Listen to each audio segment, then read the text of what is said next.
নমস্কার বন্ধুরা, আমি অজমি। আজ মনসা গাছের উপকারিতা বলবো। বড় হোক ছোট হোক, শুকনো কাশি বা সর্দি থাকলে মনসা পাতার রস করে খেলে ভালো কাজ হয়। আমি মনসা গাছে কোনো দিনই হাত দিই না, আমার হাজব্যান্ড বা শাশুড়ি মা পাতাগুলো কালেক্ট করে দেয়। একটু বিকেল বিকেল মনসা গাছ থেকে পাতাগুলো তুলে নেবে সন্ধে হওয়ার আগে। এখানে আমার বর 6টি থেকে 8টি পাতার মতন তুলে নিয়েছে। পাতাগুলো ভালোভাবে ধুয়ে নিচ্ছে।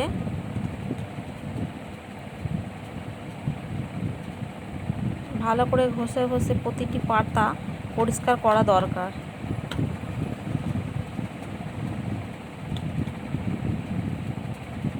এবারে গ্যাস ওভেনে একটি তাওয়া বসেছি, হিটটাকে লো ফ্লেমে রেখে দিয়েছি। তাওয়াতে সবকটি পাতা এখন দিয়ে দেবো। হাই হিটে করলে পাতাগুলো পুড়ে যাবে।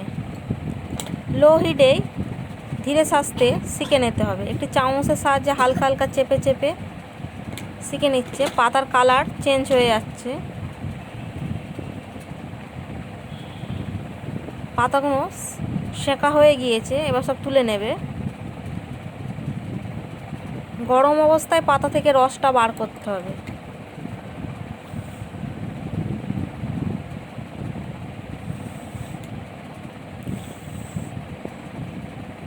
আমি তো হাতে গরম সহ্য করতে পারি না একদমই।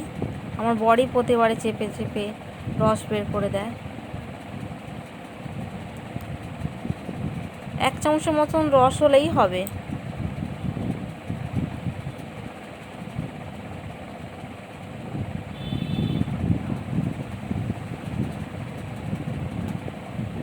ভালো করে চেপে রস বার করা হয়ে গিয়েছে।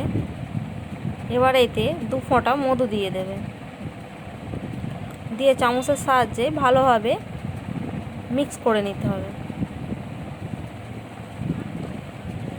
ননু চলে আসো, খেয়ে নাও মা। Good girl.